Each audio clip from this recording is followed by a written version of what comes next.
à tous et bienvenue dans une nouvelle vidéo. Alors comme vous pouvez le voir, on se retrouve en intérieur avec nos loulous qui sont dans la cage. Tout simplement parce que voilà, les poussins, enfin les jeunes, c'est plus des poussins, mais les jeunes sont restés dehors parce qu'il faisait beau, qu'il y avait le soleil. L'abri de jardin était ouvert, mais le soir sur le coup des 6 heures, on a eu un petit vent frais qui est passé. J'étais pas à la maison, c'est mon mari qui devait les rentrer, il a oublié, on lui pardonnera.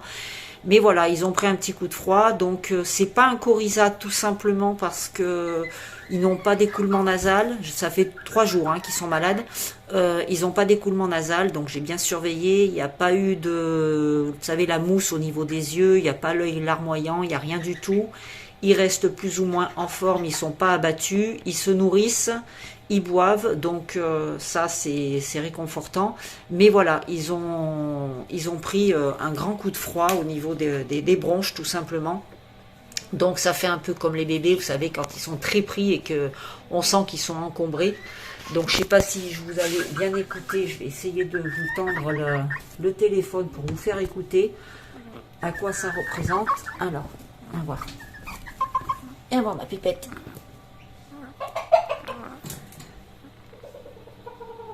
Hop, je vais essayer de vous faire écouter.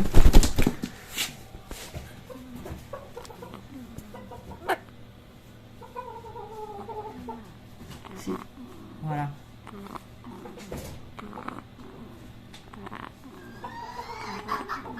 Je sais pas si vous entendez.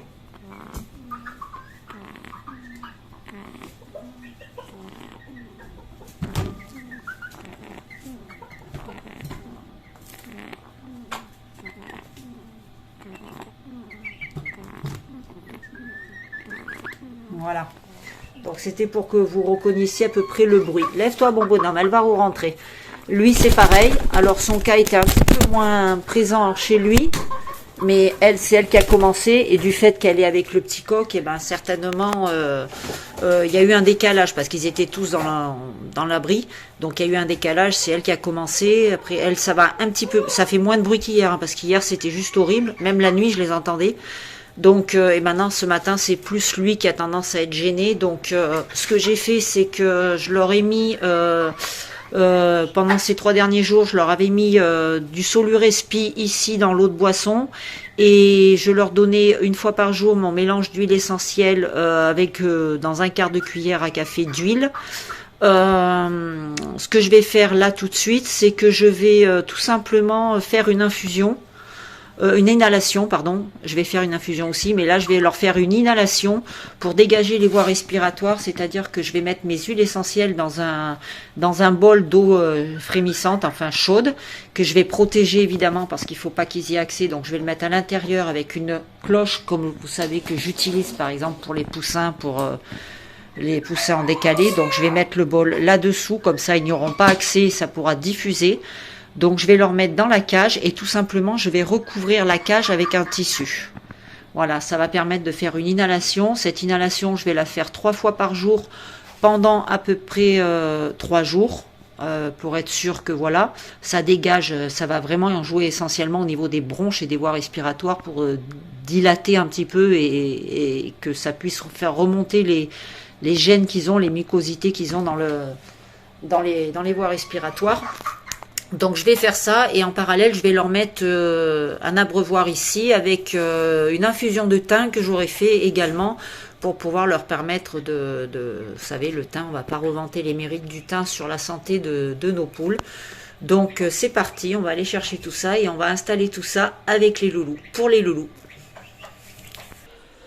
Donc là, comme vous pouvez le voir, j'ai préparé mon infusion. Alors on n'oublie pas quand on fait une infusion pour une boisson, avec des plantes, on fait d'abord bouillir l'eau, on fait frémir l'eau et une fois que c'est frémi, on coupe le feu et on met les plantes dedans.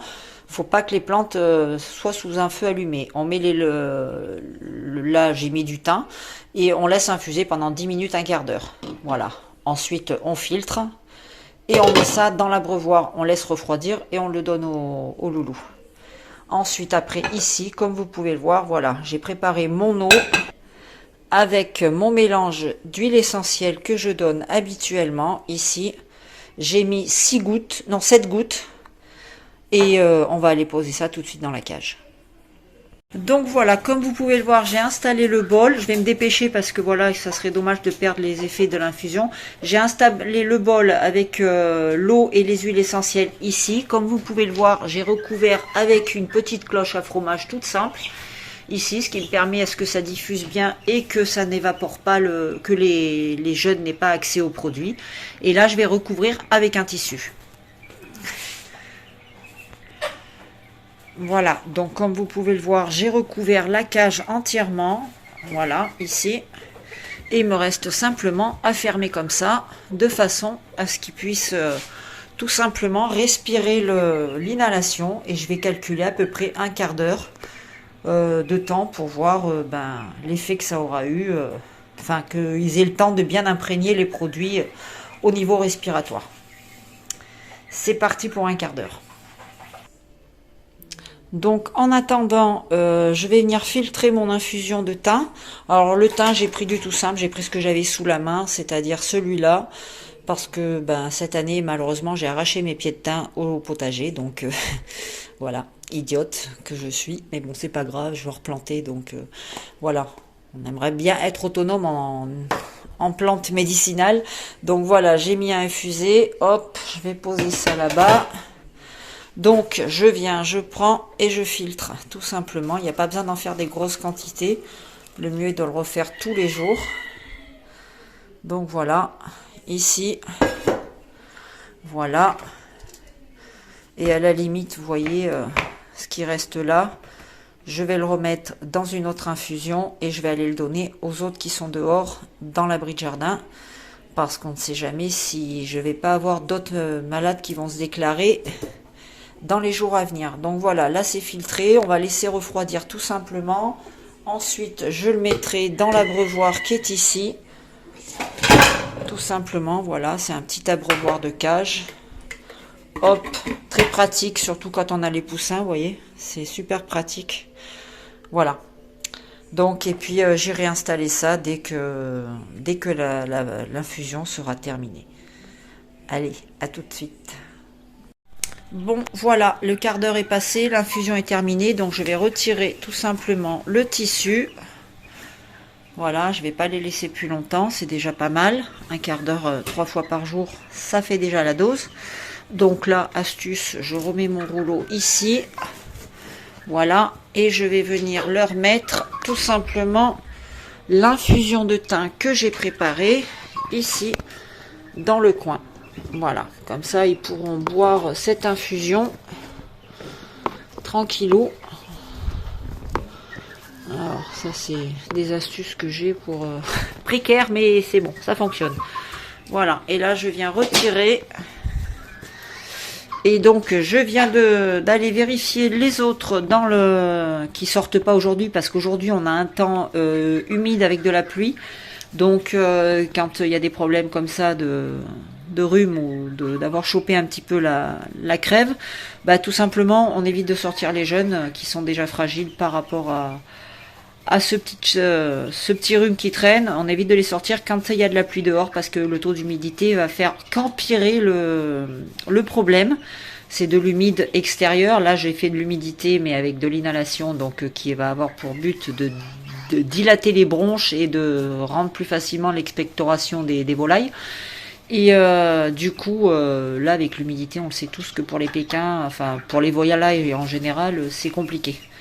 Donc voilà, j'ai fait ça, et puis je vais aller faire la même chose chez les jeunes, c'est-à-dire une infusion de thym, et du fait qu'ils sont fermés dans le parc, enfin dans l'abri de jardin, je vais en profiter, je vais descendre la lumière au niveau de l'infusion, de l'inhalation que je vais leur faire, de façon à ce que ça chauffe, parce que je peux pas les recouvrir étant donné qu'ils sont déjà fermés dans un lieu clos. Et je vais mettre une casserole un petit peu plus grosse et je vais les laisser pareil pendant un peu plus longtemps, parce qu'étant donné que la pièce est beaucoup plus grande, là c'est petit, donc on met moins longtemps, mais la cage je veux dire, donc je vais les laisser un petit peu plus longtemps avec l'infusion, à peu près 20 minutes, 25 minutes, avec l'infusion, afin que les huiles essentielles se dispersent, et en même temps, comme il y a le côté titri dedans, donc ça a un effet en plus antibactérien.